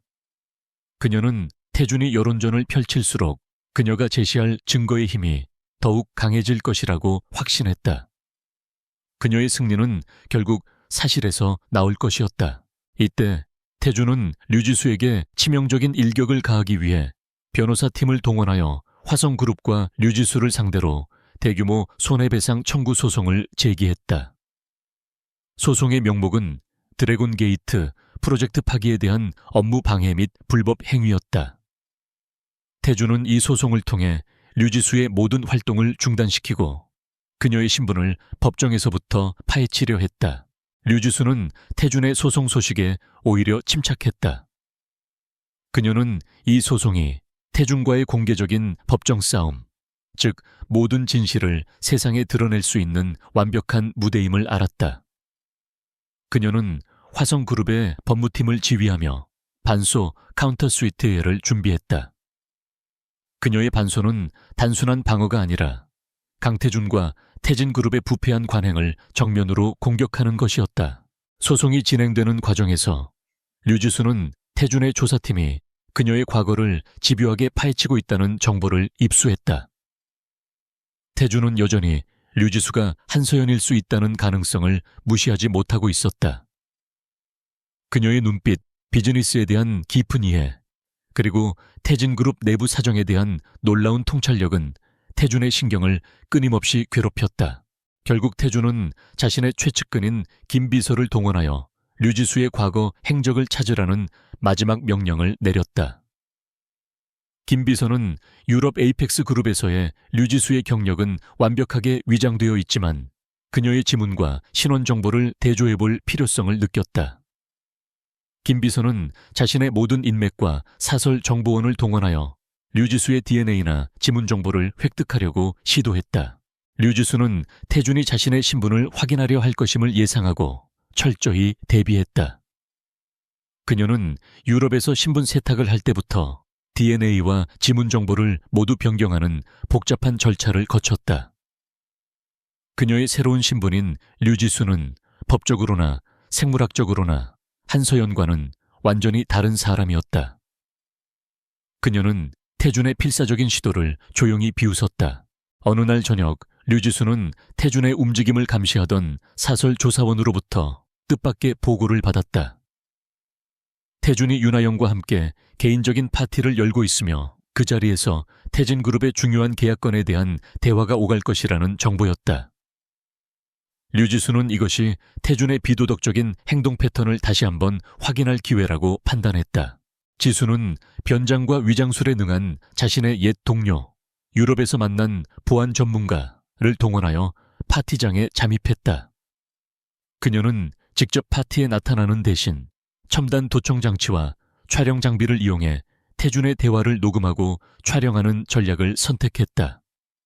그녀는 강태준의 오만함이 가장 방심하는 순간 결정적인 증거를 확보하려 했다. 파티는 태준의 호화 별장에서 열렸다. 태준은 술에 취해 윤하영에게 거들먹거리며 자랑하고 있었다. 걱정마 아영아, 화성그룹의 그 여자 류지수가 아무리 날고 기어도 결국 한국은 내 손바닥 아니야. 그 소송도 결국 내가 이길 거야. 그리고 내가 이번에 추진하는 신규 물류 부지 매입건 말이야. 그 땅의 실제 소유주가 누구인 줄 알아? 태준은 낄낄거리며 윤하영에게 속삭였다. 바로 우리 태진그룹의 전 이사인 박모 씨가 명의만 빌려준 거야. 그리고 내가 그 땅을 아주 헐값에 매입하고 그 차액을 비자금으로 빼돌릴 계획이지. 이사회에는 이 땅이 아주 중요한 전략적 가치를 지닌다고 보고했어. 아무도 모를 거야. 태준은 자신의 범죄 행위를 자랑처럼 떠벌렸다. 이 모든 대화는 류지수의 동료를 통해 고스란히 녹음되고 있었다. 이 대화는 류지수가 박이색에서 받은 비밀 장부와 완벽하게 일치하는 내용이었다. 이는 태준의 횡령과 배임 행위를 입증하는 결정적인 증거가 되었다.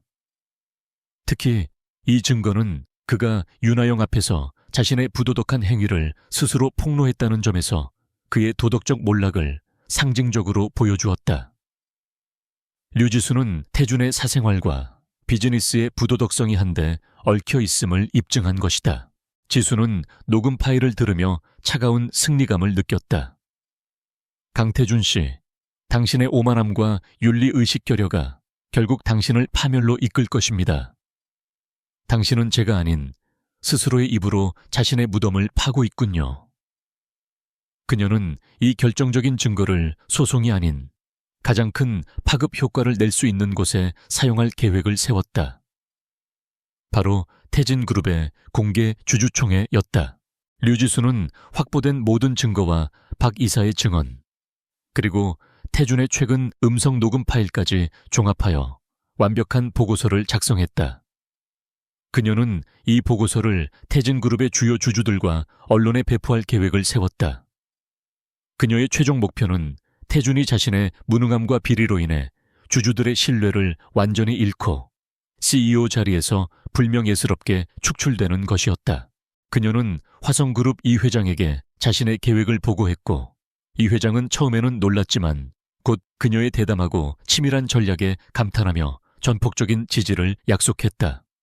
이 회장은 류지수가 정의를 구현하는 동시에 화성그룹을 아시아 시장의 리더로 만들 수 있는 유일한 인물임을 확신했다.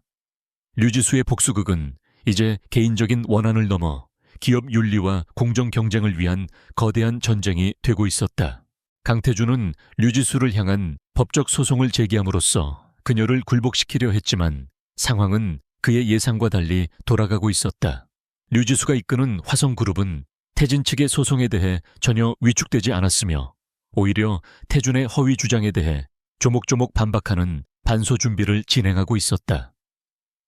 태준은 그녀의 냉철한 대응과 놀라운 전문성에 점점 더 심리적인 압박을 느꼈다. 그의 비서실장 김비서는 류지수의 과거를 파헤치기 위해 온갖 수단을 동원했지만 돌아온 것은 아무것도 없었다. 회장님, 류지수 이사의 신분은 완벽합니다. 유럽의 에이펙스 그룹에서 근무한 경력도 확실하고 그녀의 학위나 개인정보도 전혀 조작된 흔적이 없습니다. 한국에서의 한서연이라는 인물과는 어떠한 연결점도 찾을 수 없습니다. 김 비서는 불안한 목소리로 보고했다. 말도 안 돼. 그 여자 눈빛에서 느껴지는 적대감과 그녀가 태진의 내부 사정을 너무나 잘 알고 있다는 사실은 우연일 수가 없어. 태준은 분노에 차서 테이블을 주먹으로 내리쳤다. 그의 이성은 이미 류지수에 대한 의심과 공포에 사로잡혀 있었다. 그는 합리적인 분석 대신 감정적인 추측에만 의존하기 시작했고, 이는 곧 그의 무모한 행동으로 이어졌다. 태준은 류지수와의 대규모 법정 싸움이 시작되기 전 그녀를 개인적으로 만나 압력을 가하기로 결정했다. 그는 류지수를 자신의 권위 아래에서 무릎 꿇게 만들고 싶었다. 그는 화성그룹의 이 회장에게 공식적인 비즈니스 만찬을 제안했고 류지수가 반드시 참석하도록 요구했다. 태준은 이 만남을 통해 류지수에게 화성그룹을 떠나라는 최후 통첩을 하려 했다. 류지수는 태준의 제안을 담담하게 받아들였다. 그녀는 태준이 자신에게 개인적인 만남을 요청할 것이라고 예상하고 있었다. 그녀에게 이 만찬은 태준의 심리 상태를 정확히 파악하고 그를 더욱 심리적으로 몰아붙일 수 있는 절호의 기회였다. 그녀는 자신의 복수극의 대본을 완벽하게 준비하고 있었다. 그녀의 목표는 태준이 자신의 무모함을 스스로 깨닫게 만드는 것이었다. 만찬 장소는 서울의 최고급 레스토랑 개인실이었다. 강태준은 거만한 미소를 지으며 류지수를 맞이했다. 화성그룹의 이 회장은 분위기가 심상치 않음을 감지하고 두 사람에게 비즈니스 대화 시간을 주고 자리를 비켜주었다. 이제 개인실에는 태준과 류지수만이 남아있었다. 공기는 팽팽한 긴장감으로 가득 찼고 마치 냉전시대의 최고위급 회담장과 같았다. 리우 이사님, 당신의 능력은 인정합니다. 하지만 비즈니스는 도박이 아닙니다. 당신이 화성그룹에서 아무리 잘 나가도 태진그룹을 상대로 싸우는 것은 어리석은 짓입니다. 태준은 와인잔을 돌리며 여유로운 척했지만 그의 눈빛은 이미 흔들리고 있었다. 그는 류지수의 눈빛에서 과거 한서연의 그림자를 찾으려 애썼다. 류지수는 태준의 시선을 피하지 않았다. 강 회장님, 저는 도박을 하지 않습니다. 저는 데이터를 분석하고 확률에 따라 움직일 뿐입니다. 현재 태진그룹의 상황은 매우 불안정하며 강 회장님의 경영 방식은 기업 윤리 기준에 미달하고 있습니다. 저는 단지 화성그룹의 이익을 위해 가장 합리적인 전략을 실행하고 있을 뿐입니다. 그녀의 목소리는 차분했지만 단호했다. 하브리적, 당신이 드래곤 게이트 프로젝트를 파토낸 것이 합리적이라고요? 당신은 태진그룹의 미래를 가로막았습니다. 나는 당신이 누구든 상관없지만 내가 당신에게 경고하는 건 더 이상 선을 넘지 말라는 겁니다. 당신이 여기서 멈춘다면 나는 당신의 과거에 대해 깊이 파고들지 않을 수도 있습니다. 태주는 은근히 그녀를 협박했다. 류지수는 그제야 미소를 지었다. 그 미소는 태준이 기억하는 한서연의 따뜻한 미소가 아니었다. 그것은 차갑고 비웃는 듯한 승자의 미소였다. 강 회장님, 저의 과거요? 저의 과거는 에이펙스 그룹에서의 눈부신 성공뿐입니다. 오히려 강 회장님의 과거가 궁금하지 않으십니까? 당신이 버린 모든 것들이 지금 당신에게 돌아와 발목을 잡으려 한다는 사실을요. 이 순간 류지수는 자신이 태준의 옆에서 5년 동안 지켜보았던 태준의 습관을 정확히 모방하며 와인잔을 기울였다. 그녀의 작은 행동 하나하나가 태준의 신경을 건드렸다. 태준은 심장이 멈추는 듯한 충격을 받았다. 그 동작, 그 시선, 그 말투, 모든 것이 너무나 익숙했다. 마치 거울 속에 비친 자신의 과거를 보는 듯한 느낌이었다. 당신은 누구야? 당신, 설마 한서연? 아니, 말도 안 돼. 한서연은 저렇게 당당할 수 없어. 그녀는 나약했어. 나 없이 아무것도 못하는 여자였지. 태주는 혼란스러움과 공포 속에서 중얼거렸다. 그의 얼굴은 새파랗게 질렸고 오만함은 온데간이 없이 사라졌다. 류지수는 천천히 자리에서 일어나 태준에게 다가갔다. 그녀는 태준의 눈을 똑바로 쳐다보며 자신의 정체를 공식적으로 드러냈다. 강태준 씨, 드디어 저를 알아보시는군요. 아니, 어쩌면 당신은 저를 한 번도 제대로 본 적이 없을지도 모릅니다. 당신의 눈에는 늘 제가 당신의 배경, 당신의 액세서리로만 보였으니까요. 맞습니다. 저는 한서연이었습니다. 당신이 중요하지 않다고 여겼고 공개적으로 모욕했으며 결국 버렸던 그 여자입니다. 당신은 제가 길거리에서 굶어 죽을 거라고 했었죠. 하지만 보다시피 저는 죽지 않았습니다. 오히려 당신의 가장 큰 경쟁자로 당신의 제국을 무너뜨릴 전략 기획 이사로 돌아왔습니다. 그녀의 고백은 침착했지만 그 속에는 3년간의 응축된 고통과 분노가 담겨 있었다. 태주는 충격으로 말을 잇지 못했다. 그의 머릿속은 혼란으로 가득 찼다. 그가 그토록 멸시했던 전 부인이 자신의 가장 치명적인 경쟁자로 변해 눈앞에 서 있었다. 그의 오만함은 산산조각 났고 극심한 배신감과 두려움이 그를 덮쳤다. 그는 그녀의 존재 자체가 자신의 모든 것을 위협하고 있음을 비로소 깨달았다. 어떻게 이럴 수가 있지? 당신은 대체 뭘 원하는 거야? 복수? 돈? 다시 내 옆으로 돌아오고 싶은 거야? 말해, 내가 뭘 해줘야 해? 태주는 절박하게 물었다. 그는 그녀의 강해진 모습 앞에서 처음으로 나약함을 드러냈다. 그는 여전히 모든 것을 돈과 권력으로 해결할 수 있다고 믿으려 했다. 류지수는 태준의 절규를 차갑게 외면했다. 돈? 저는 당신에게서 받을 만큼 충분히 가졌습니다. 돌아간다고요? 당신의 곁은 제가 가장 치욕스럽고 무능했던 시절의 감옥이었습니다. 저는 당신의 옆자리가 필요 없습니다. 그녀는 잠시 말을 끊고 태준을 내려다보았다. 제가 원하는 것은 당신에게 후회를 알려주는 것입니다. 당신의 오만함과 무능함, 그리고 당신이 짓밟았던 윤리에 대한 대가를 치르게 하는 것입니다. 당신의 실패는 순전히 당신 자신의 부도덕한 행동과 경영 능력 부족 때문임을 세상에 증명하는 것입니다. 저는 이 만남을 통해 당신의 심리가 무너지고 있음을 확인했습니다. 이제 저의 다음 전략은 당신의 모든 것을 무너뜨리는 것입니다. 그녀는 태준이 지난밤 사적인 파티에서 했던 모든 비리 행위에 대한 음성 녹음 파일의 존재를 간접적으로 언급했다. 강 회장님, 당신이 가장 방심했을 때 당신의 입에서 나온 모든 부도덕한 계획들이 이제 세상에 공개될 것입니다. 소송은 당신의 횡령과 배임을 입증하는 무대가 될 것입니다. 그리고 저는 당신을 향한 정의를 구현할 것입니다. 태준은 녹음 파일의 존재를 깨닫고 완전히 무너졌다. 그의 얼굴은 극도의 공포로 일그러졌다. 그는 자신이 얼마나 류지수를 과소평가했는지, 그리고 그녀가 얼마나 치밀하게 이 복수극을 준비했는지 비로소 깨달았다.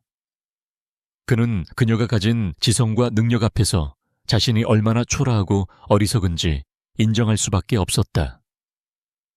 그의 오만함이 그를 배신했다. 류지수는 태준을 뒤로하고 만찬실을 나섰다. 그녀의 복수는 이제 개인적인 차원을 넘어섰다. 태준이 그녀를 경멸하고 모욕했던 만큼 그녀는 그에게 공정하고 냉혹한 비즈니스에 응징을 가하고 있었다. 그녀의 등장은 태준에게 단순한 경쟁자의 등장이 아니었다.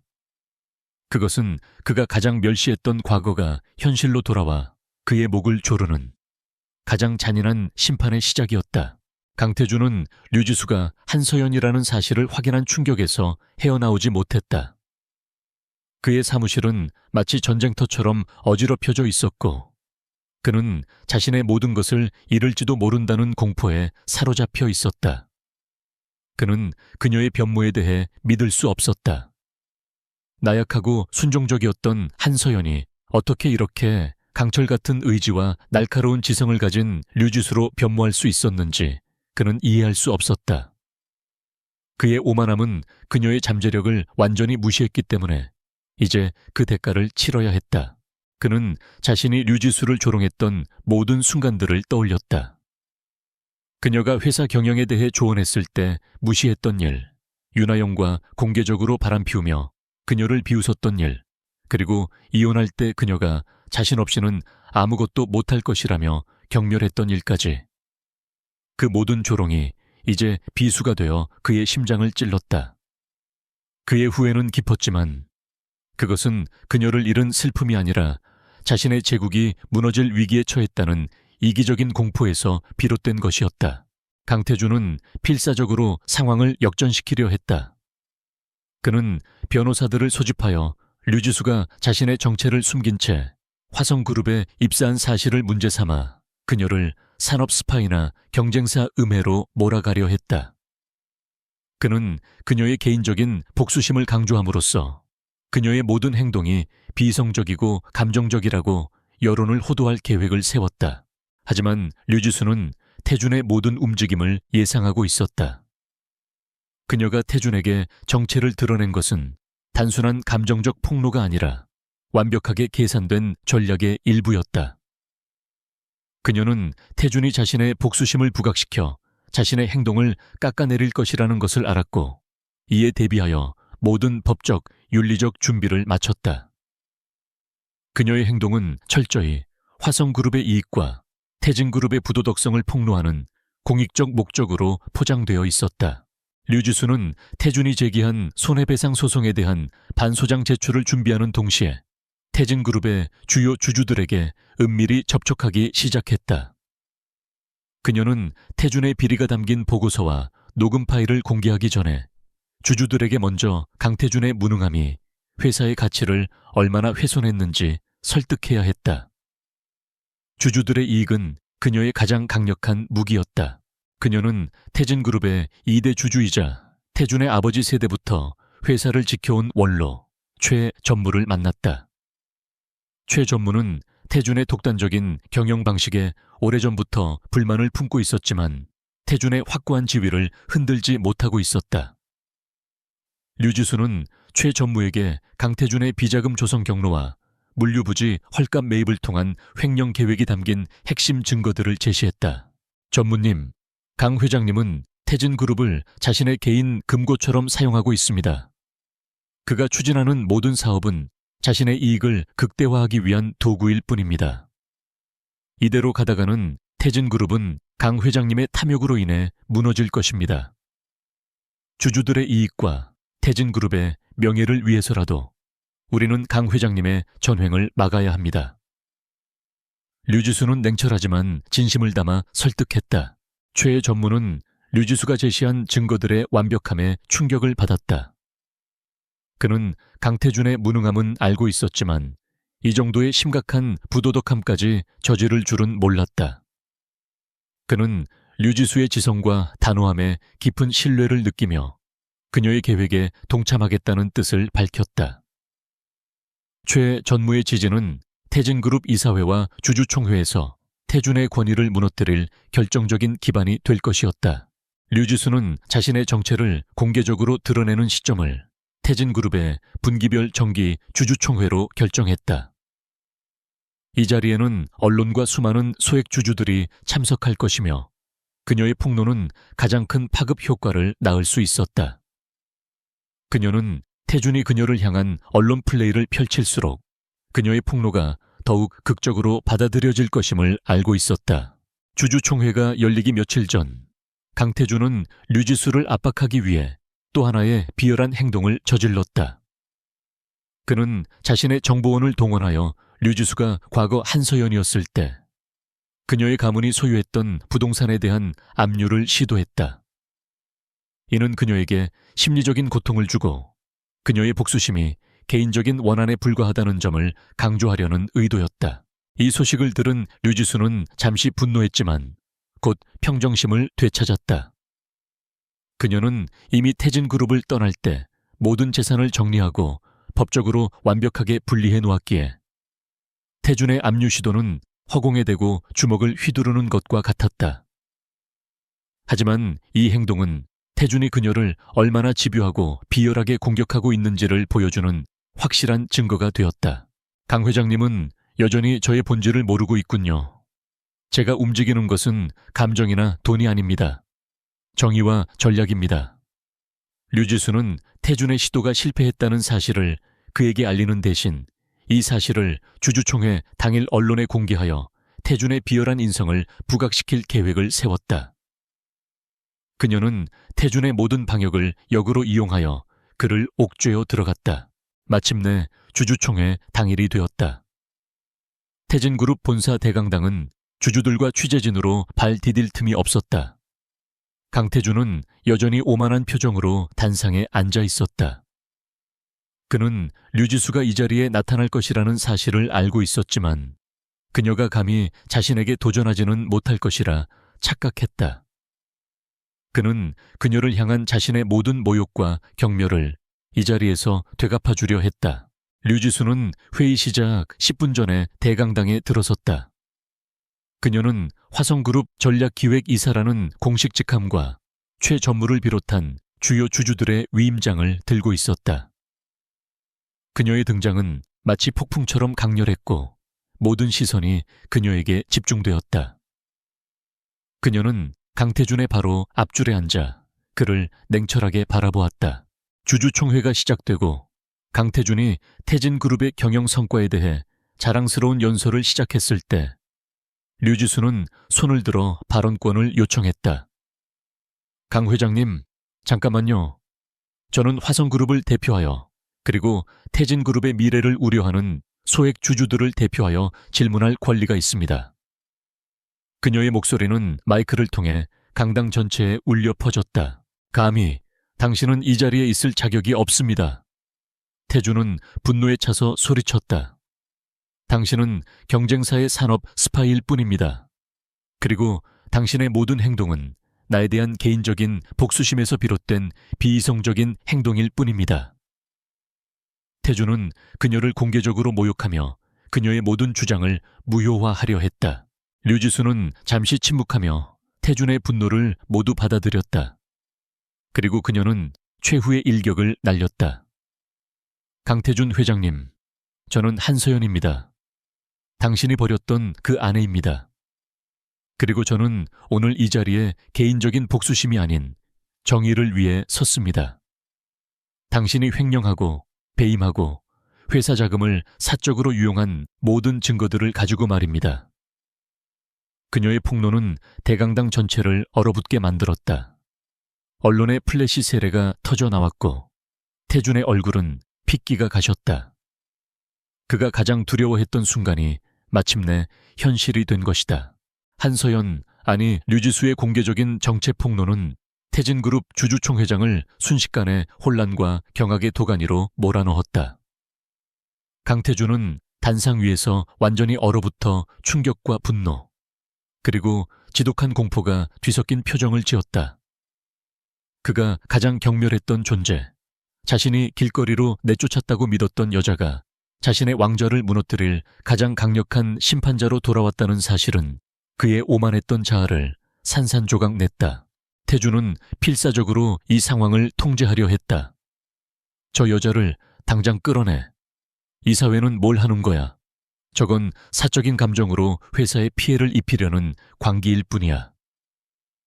태준은 소리쳤지만 이미 수많은 기자들이 플래시를 터뜨리며 그의 패닉에 빠진 모습을 촬영하고 있었고 주주들은 술렁거리며 류지수를 주목하고 있었다. 그의 분노는 오히려 그의 불안정함만을 더욱 부각시켰다. 류지수는 전혀 동요하지 않았다. 그녀는 태준이 혼란스러워하는 짧은 순간을 이용하여 준비해온 태진그룹의 비리 보고서를 들었다. 강 회장님, 당신은 제 감정을 이용해서 이 상황을 모면하려 하지만 저는 감정이 아닌 팩트를 제시할 것입니다.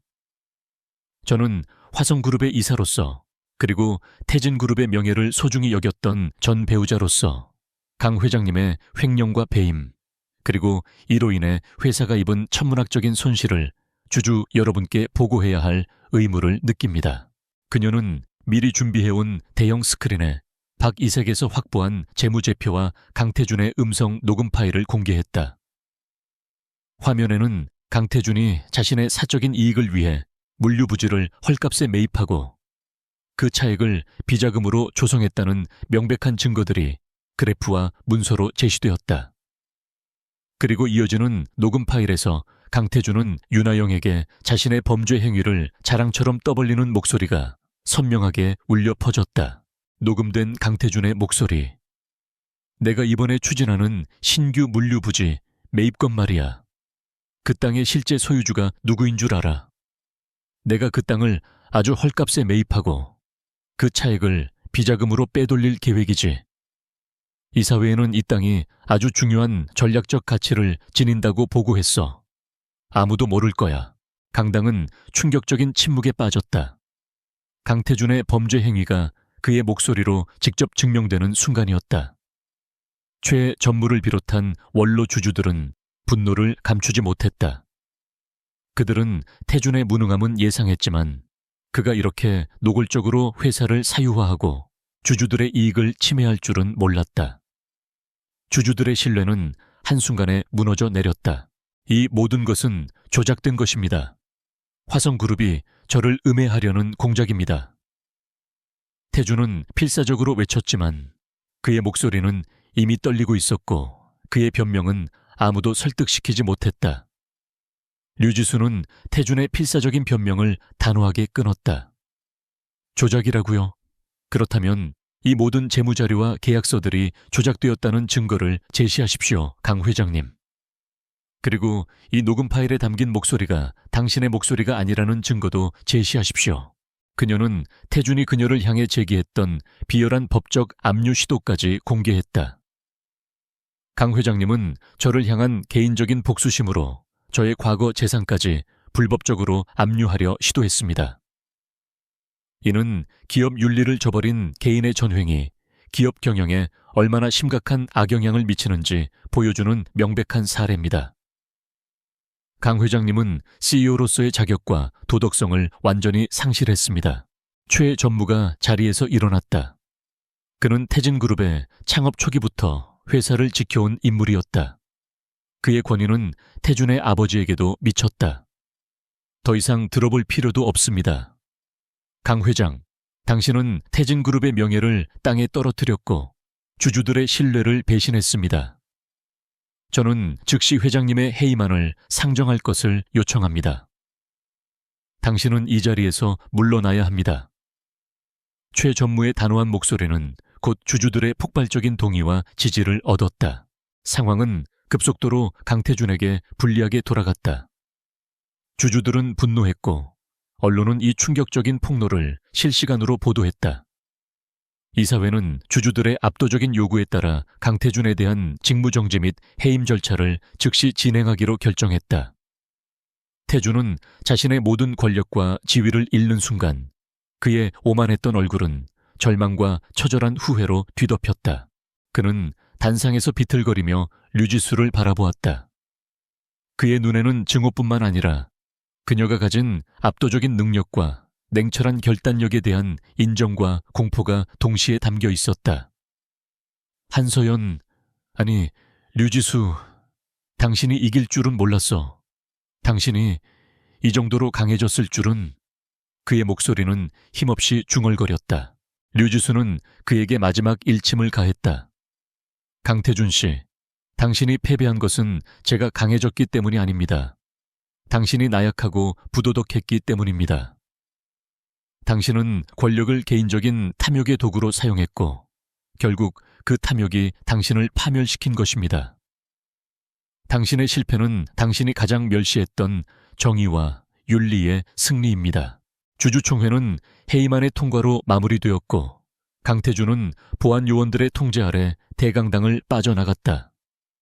그의 얼굴은 완전히 망가져 있었고 그는 더 이상 젊고 카리스마 넘치는 CEO가 아니었다. 그는 모든 것을 잃은 한심하고 초라한 범죄자일 뿐이었다.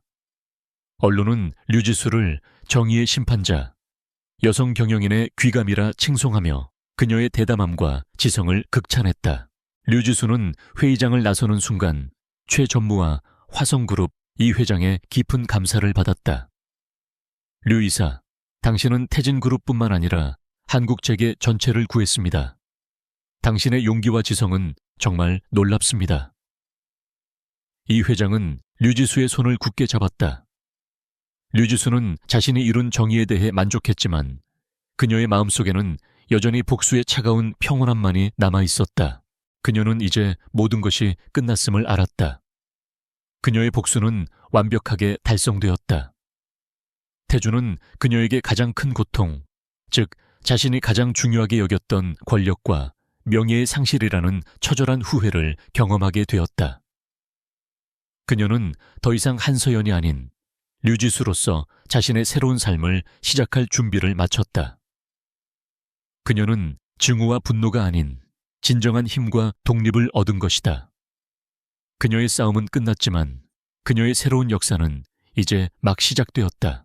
강태준의 불명예 퇴진 소식은 한국 사회 전체를 뒤흔들었다. 태진그룹의 주가는 일시적으로 큰 충격을 받았으나 곧 강태준이라는 부패한 리더가 제거되었다는 사실에 긍정적으로 반응하며 안정세를 되찾았다.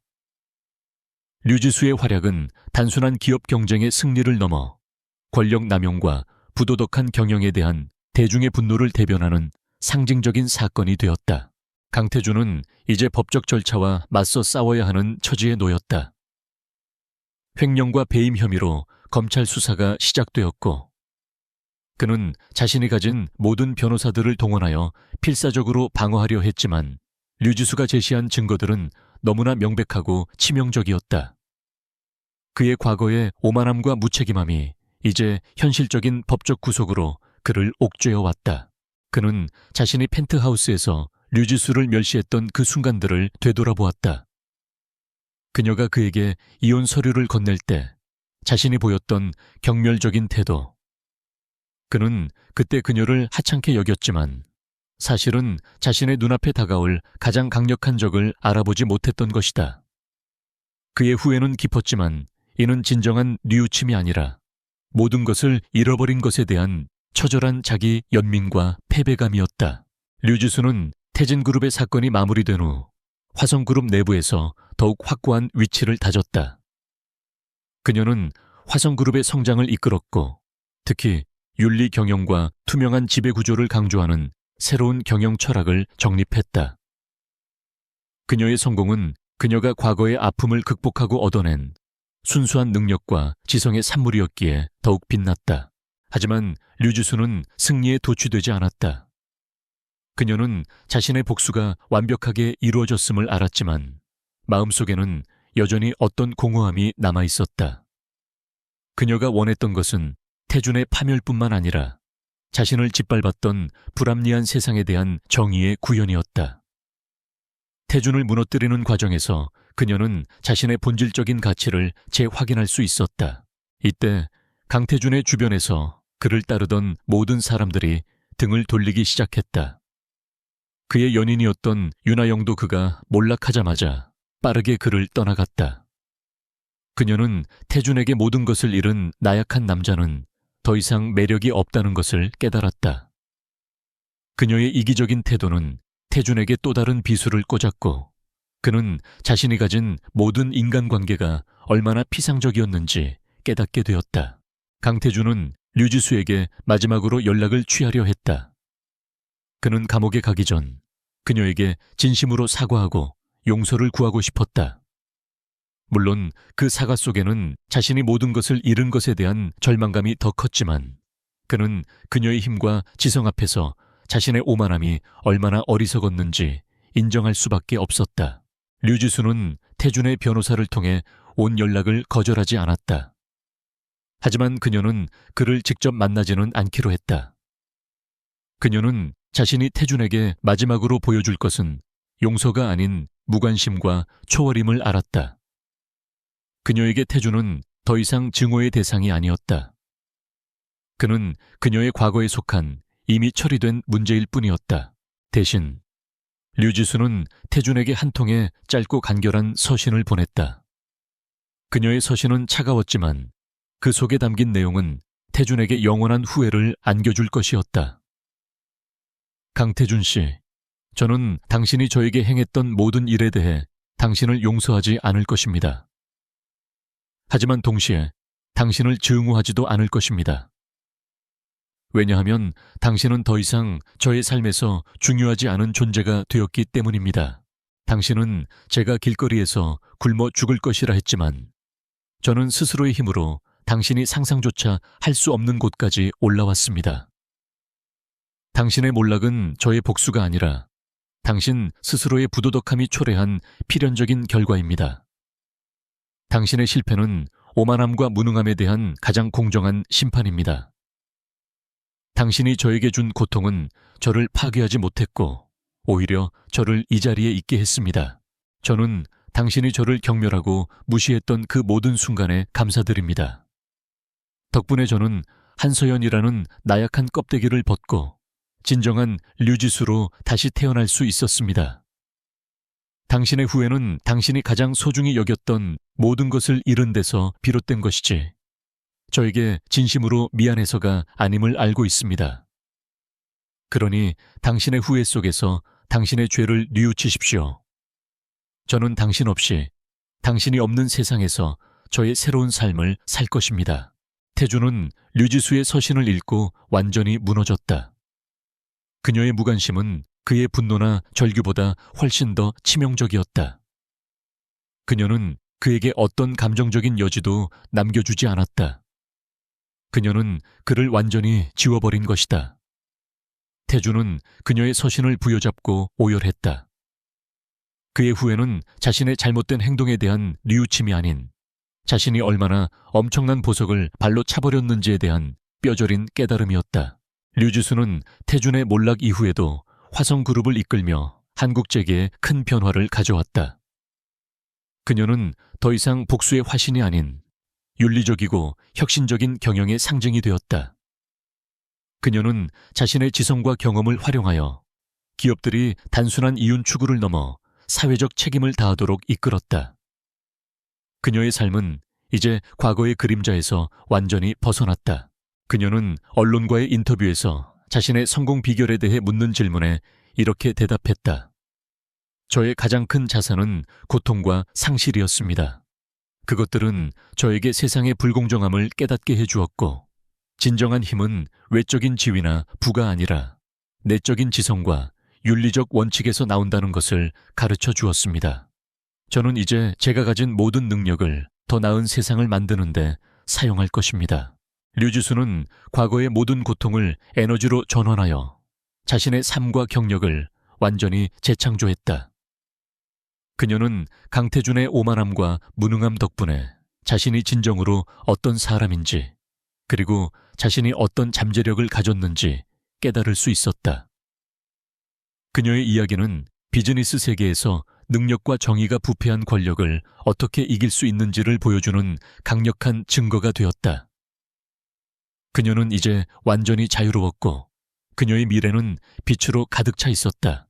강태준의 모든 법적 절차가 마무리되고 그는 결국 자신이 저지른 횡령과 배임죄에 대한 형벌을 받게 되었다.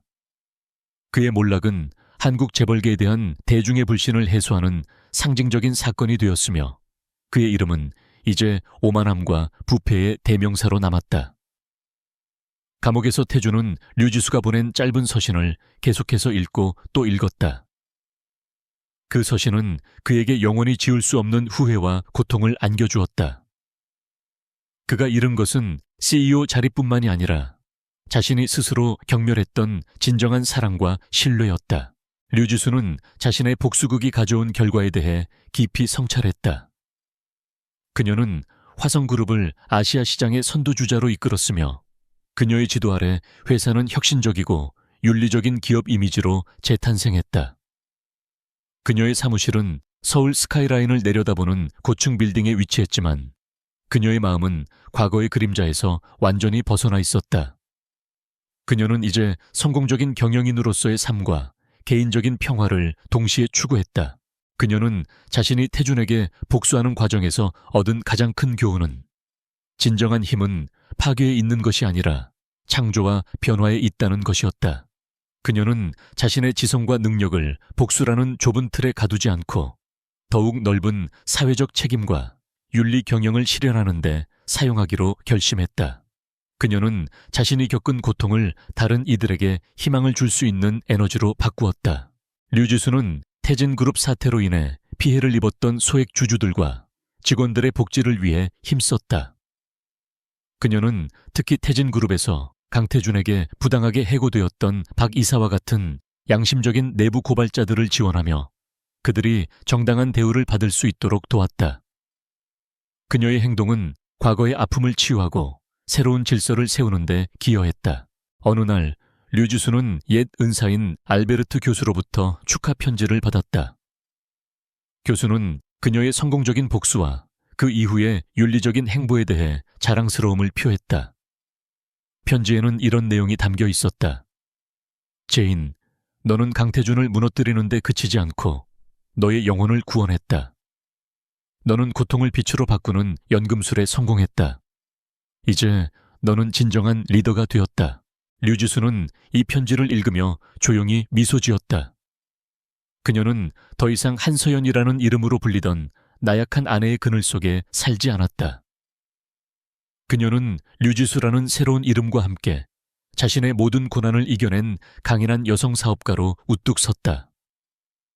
그녀의 삶은 그녀 자신이 만들어낸 걸작이었다. 그녀는 자신의 능력으로 세상의 공정함을 증명했고 자신의 가치를 스스로 입증했다. 그녀는 이제 개인적인 행복에 대해서도 다시 생각하기 시작했다. 복수는 그녀의 삶의 목표가 아니었으며 그녀는 이제 더 이상 과거에 얽매일 필요가 없었다. 그녀는 화성그룹에서의 전문적인 경력을 유지하면서도 자신의 내면의 평화와 충족감을 찾기 위한 새로운 여정을 시작했다. 그녀는 자신이 원하는 삶의 주인이 되었고 누구에게도 의존하지 않는 독립적인 존재가 되었다. 그녀는 도시의 불빛을 다시 내려다보았다. 3년 전 그 불빛들은 차가운 유리 감옥처럼 느껴졌지만 이제 그 빛은 그녀의 성공과 자유를 상징하는 희망의 빛으로 보였다. 그녀는 강태준이 자신에게 준 고통을 통해 얻은 강인함을 바탕으로 앞으로 다가올 모든 도전을 두려워하지 않을 것임을 알았다. 그녀의 이야기는 끝이 아니라 무한한 가능성을 가진 새로운 시작이었다.